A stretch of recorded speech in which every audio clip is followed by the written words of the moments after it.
Hello friends, अब अटल सुहाग देने वाला करवा चौथ का पावन त्योहार आने वाला है। इस दिन सभी स्त्रियां अपने पति की दीर्घायु के लिए मंगल कामना करते हुए करवा चौथ का व्रत करती हैं और यह वीडियो उसी से रिलेटेड है। करवा चौथ की कहानी सुनते समय हमें थाली में क्या क्या सामान लेना चाहिए और करवे की पूजा कैसे करनी चाहिए, करवा चौथ की कहानी की पूजा कैसे करना चाहिए और उसकी मैं कहानी भी सुनाऊंगी और साथ में गणेश जी की कहानी भी सुनाऊंगी और यह भी बताऊंगी कि हमें करवा की पूजा कैसे करना चाहिए। तो चलिए आज हम वीडियो शुरू करते हैं। और मैं सबसे पहले बता रही हूँ कि करवा चौथ की पूजा की थाली में हमें क्या क्या सामान लेना चाहिए। तो ये मैंने थाली सजाई है, इसमें ये पूरा पूजा का चोपड़ा है। इसमें कंकु, चावल, हल्दी, गुलाल, मेहंदी और कलावा नाड़ा, ये सारी चीज़ें लेना चाहिए। जल का कलश लेना चाहिए और काजल भी लेते हैं। काजल को सुहाग का प्रतीक माना जाता है, जैसे कि गणगौर में भी काजल की 16 टिकियाँ लगाई जाती है। और करवा लेना चाहिए। करवे के अंदर मैं मूंग भरूंगी और ऊपर शक्कर डालना चाहिए दिए में। मूंग हमारे जीवन में हरियाली का प्रतीक है। मूंग भरने से हमारे जीवन में हरियाली खुशहाली रहती है और शक्कर भरने से जीवन में मिठास घुलती है। इस तरह हमें एक कलश लेना चाहिए जल का, जिसे रखकर हम कहानी सुनेंगे। और अगर 42 साल की करवा चौथ है तो इस तरह के 13 करवे किसी भी धातु के लड़की के पियर से आते हैं और उसके ऊपर रुपए और बेस रखकर उसका बायना निकालकर सासू जी को दिया जाता है। और चौथ माता की मूर्ति लेंगे, गणेश जी लेंगे, गुड़ लेंगे, गेहूं लेंगे। इस तरह से ये पूजन सामग्री पूजा में लगती है। तो चलिए अब हम कहानी सुनने के लिए इसकी पूजा करते हैं। सबसे पहले कहानी सुनने के लिए ये 4 फुट का चौका लगा लेवे। कई लोग यह पूजा पटिये पर भी करते हैं, लेकिन मेरे घर में यह 4 फुट का चौका लगाकर ही पूजा की जाती है और इसी तरह से चौका लगाकर ही इसके ऊपर पूजा करनी चाहिए। सबसे पहले मैं कंकु घोल लूंगी। इस चौक के चारों कोनों पर हमें पहले सबसे टिकी लगाना है। अगर आप अकेले पूजा कर रही हैं तो एक एक टिकी न लगाएं, एक एक और लगाएं, यानी कि 2-2 टिकियां होनी चाहिए। और अगर आप 3 लोग पूजा कर रहे हैं तो 3-3 टिकी नहीं लगाएं, 4 टिकी लगाएं। ये देखिए, इसके बाद मैं इस चौक पर 4 साथिये बनाऊंगी।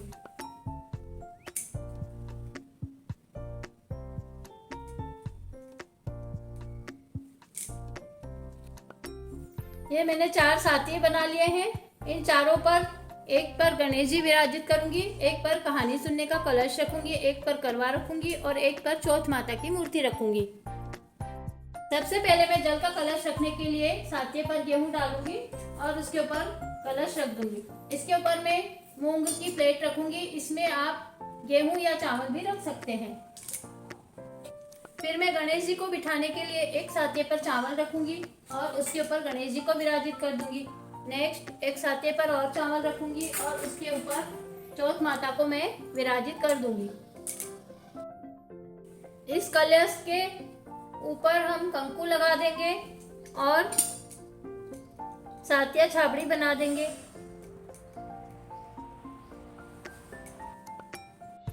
यह देखिए, मैंने सातिया और छाबड़ी बना दिया है। इसमें हम गुड़ भी रख देंगे। अब मैं इस साथे पर भी चावल रखकर जो हमारा करवा है उसे रख दूंगी और इसमें हम मूंग भर देंगे और दिए में शक्कर भरकर यह दिया भी इसके ऊपर रख देंगे। अब हम इसकी पूजा करेंगे। कंकु से चारों तरफ इसे कंकु लगा देंगे और इसके ऊपर सातिया मान देंगे और छाबड़ी मान देंगे। मैंने इस पर सातिया छाबड़ी मान दिया है। अब हमें इसके ऊपर 13 बिंदियां हल्दी, मेहंदी, कंकु और काजल की लगाना है। तो सबसे पहले मैं इसके ऊपर 13 बिंदियां कंकु की लगवाऊंगी। 1 2 3 4 5। इसके बाद हल्दी की 13 बिंदियां लगाऊंगी। 1 2 3 4 5 6 7 8 9 10 11 12 13 बिंदियां हल्दी की लगा दी। इसके बाद हमें 13 बिंदियाँ मेहंदी की लगानी है। 1 2 3 4 5 6 7 8 9 10 11 12 13। इसके बाद हम काजल की भी 13 बिंदियाँ लगाएंगे। काजल को श्रृंगार का प्रतीक माना जाता है। 1 2 3 4 5 6 7 8 9 10 11 12 13।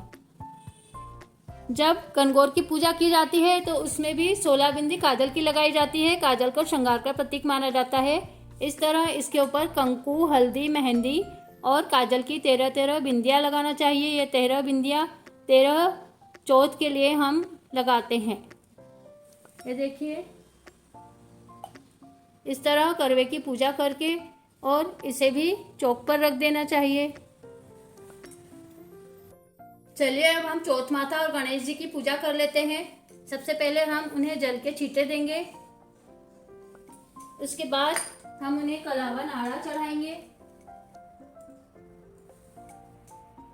कलावा नाड़ा चढ़ाने के बाद उन्हें हम सभी चीज चढ़ाएंगे। कंकु लगाएंगे। चौथ माता की जय। गणेश जी को कंकु लगाएंगे, गुलाल चढ़ाएंगे, अक्षत चढ़ाएंगे। चौथ माता को मेहंदी जरूर चढ़ाना चाहिए। मेहंदी सुहाग का प्रतीक है और मेहंदी बहुत ज़रूरी में चौथ माता को चढ़ानी चाहिए। गणेश जी को भी थोड़ी सी चढ़ा देंगे। हल्दी भी बहुत ज़रूरी में चढ़ाना चाहिए चौथ माता को। गणेश जी को भी हल्दी चढ़ा देंगे। अभी ये सभी पूजन सामग्री चढ़ा देंगे।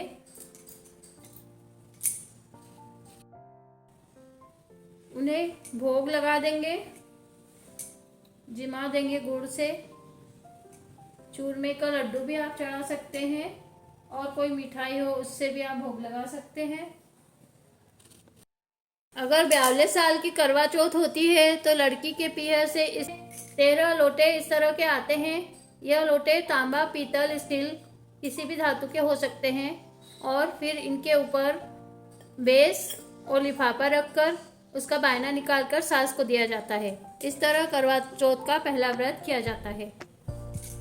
तो चलिए अब मैं आपको करवा चौथ की कहानी सुनाती हूँ। कहानी सुनाने के लिए हम 13 दाने गेहूं के हाथ में ले लेंगे और कहानी सुनेंगे। करवा चौथ की यह कहानी बहुत ही पारंपरिक और पौराणिक है। सभी करवा चौथ के व्रत में यही कहानी सुनते हैं जो कि मैं अभी आपको सुना रही हूँ। एक साहूकार था, उसके 7 बेटे और 1 बेटी थी। भाइयों के लिए उनकी बहन बहुत ही लाडली थी। भाई भोजन करते तो बहन को साथ लेकर ही भोजन करते थे। बहन के बगैर भाई लोग भोजन नहीं करते थे। कार्तिक के महीने में जब करवा चौथ का व्रत आया तो बहन ने भी करवा चौथ का व्रत रखा। उस दिन भाई भोजन करने बैठे तो बहन को बोले कि चलो बहन, हमारे साथ भोजन कर लो। बहन ने कहा कि आज तो मेरा व्रत है और मैं शाम को चांद उगने पर ही भोजन करूंगी। तब भाइयों ने देखा कि हमने तो सुबह से भोजन कर लिया है, फिर भी हमें शाम को वापस जोरों से भूख लग गई है और यह तो सुबह से भूखी है तो इसे तो और भी ज्यादा भूख लगी होगी। ऐसा विचार करके सभी ने एक प्लान बनाया। भाई घास की पिंडियां लाया और एक भाई चलनी लाया और पहाड़ पर जाकर उन्होंने घास की पिंडी जलाकर उस पर चलनी लगा दी तो देखने में ऐसा प्रतीत होता कि चंद्रमा उग गया है। तब सभी भाइयों ने मिलकर बहन से कहा कि देखो देखो बहन, चंद्रमा उदय हो गया है, तुम जल्दी से अर्घ देकर और हमारे साथ भोजन कर लो।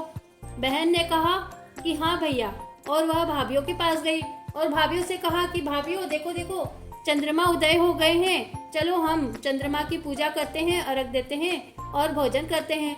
तब भाभीियों ने कहा कि नहीं नहीं, हमारा चांद नहीं उगा है, यह तो आपका चांद उगा है, आप ही पूजा कर लीजिए और भोजन कर लीजिए। तब बहन ने अकेले ही चंद्रमा के दर्शन करके उस नकली चंद्रमा को अर्घ दे दिया और अपने भाइयों के साथ भोजन करने बैठ गई। ऐसा करने से करवा चौथ माता बहुत रुष्ट हो गई और जब बहन भोजन करने बैठी तो पहले ग्रास में बाल आया, दूसरे में कंकर आया और तीसरा ग्रास मुंह में ले ही रही थी कि उसके ससुराल से बुलावा आ गया और यह खबर आ गई कि बाई को जल्दी से भेज दो, उनके पति की तबीयत बहुत खराब है। तब उसकी माँ ने अपनी बेटी को पहनाने के लिए साड़ी निकालने के लिए पेटी खोली तो सबसे पहले उसमें सफ़ेद साड़ी ही हाथ में आई। तब माँ ने वही सफ़ेद साड़ी अपनी बेटी को पहनाकर और उसके हाथ में एक सोने का टका देकर ससुराल विदा कर दिया और बेटी को समझाया कि रास्ते में जो भी मिले उसके पांव पड़ना, जो तुम्हें सुहाग का आशीष देवे उसे यह सोने का टका देकर पल्ले में गांठ बांध लेना। तब वह लड़की रास्ते में जो भी मिलता उसके पैर पड़ती गई। सबने भाई भतीजों के सुख का ही आशीर्वाद दिया। चलते चलते जब उसकी ससुराल का दरवाजा आया तो दरवाजे में बढ़ते ही उसकी छोटी ननद खड़ी हुई थी।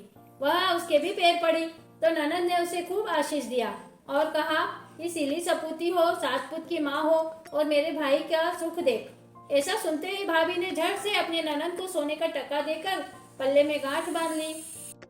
जब वह अंदर गई तो सासू जी रो रही थी और रोते रोते बोली कि वो तुम्हारा पति मरा पड़ा है। बेचारी पत्नी ने यह देखकर रोने लगी। तब लोगों ने समझाया और उसके क्रियाकर्म की तैयारी करने लगे, पर उसने इन सब को रोक दिया। सासू जी ने कहा कि क्या मरे हुए की सेवा करोगी? तब उसने कहा कि हाँ, मैं अपने पति मरे हुए की सेवा करूंगी। आप कोई चिंता न करें, मैं उनकी सेवा करके और उन्हें कैसे भी करके जिंदा कर लूंगी। उसकी जिद्दी पर घर वालों ने एक अलग मकान में उनको रख दिया। बेचारी मरे हुए की सेवा करने लगी। तब सासू जी दासी के हाथ बासी सूखी रोटियां भिजवा देती। दासी बासी सूखी रोटियां दे जाती, उसी से वह अपना जीवन चलाती थी। तब कुछ दिनों बाद मंगसर मास की चौथ आई और चौथ माता बोली, करवा ले भाया की प्यारी करवो ले, दिन में चांद उगाड़ी करवो ले, घनी बुखाली करवो ले। तब उसने चौथ माता के पैर पकड़ लिए और बोली कि हे चौथ माता, मुझसे बहुत भूल हो गई। मैंने चौथ का व्रत बिगाड़ दिया था, इसलिए मुझे क्षमा कर दो और मेरे सुहाग को जिंदा कर दो। तब चौथ माता बोली कि मेरे से बड़ी पौष की चौथ आएगी, तुम उसी से प्रार्थना करना। तब पौष महीने की चौथ आई। उसने कहा, करवो ले भाया की प्यारी करवो ले, दिन में चांद उगानी करवो ले, घनी बुखाली करवो ले। वह बोली, माता मुझसे बहुत भूल हो गई और मैंने चौथ का व्रत तोड़ दिया था, आपको मेरे सुहाग को जिंदा करना ही पड़ेगा। तब चौथ माता ने कहा कि अगली माह की चौथ आएगी, तब तुम उनके पैर पकड़कर उनसे प्रार्थना करना। कुछ दिनों बाद माह की चौथ आई। तब माह की चौथ माता ने कहा कि सबसे बड़ी चौथ कार्तिक की है, वही तुम्हारे ऊपर नाराज है, तुम उन्हीं से प्रार्थना करना और वही तुम्हारा सुहाग देगी। माह की चौथ ने कहा कि अगली चौथ आएगी, तुम उससे प्रार्थना करना। आखिर आसोजा की चौथ आई। उसने कहा कि भाई, तेरे पर कार्तिक की करवा चौथ बहुत नाराज है, उसने ही तेरे सुहाग लिया है और तुम करवा चौथ के ही पैर पकड़ लेना, वह ही तुम्हारे सुहाग को वापस दे सकती है। कार्तिक की चौथ आई। उसने गुस्से में भर कर कहा, भरत भांडवी करवो ले, भाया की प्यारी करवो ले, दिन में चांद उगानी करवो ले, घनी बुखाली करवो ले। पर साहूकार की बेटी उसके पैर पकड़कर बैठ गई और बोली कि हे माता, मुझसे बहुत भूल हो गई, मैंने उस व्रत को खंडित कर दिया था, इससे आप मुझसे नाराज हैं। अब आप ही इसे सुधारें और मेरे पति को जिंदा करके मेरे सुहाग को अमर करें। उसकी विनती देखकर चौथ माता को दया आ गई और वह खुश हो गई। चौथ माता ने अपनी आंखों में से काजल निकाला, चीटी अंगुली में से मेहंदी, मांग में से सिंदूर और टीके में से रोली निकालकर अपनी अंगुली से छींटा दिया। तो जैसे ही छींटा दिया, साहूकार का लड़का तुरंत जीवित होकर उठकर बैठ गया और बोला कि मुझे खूब नींद आई।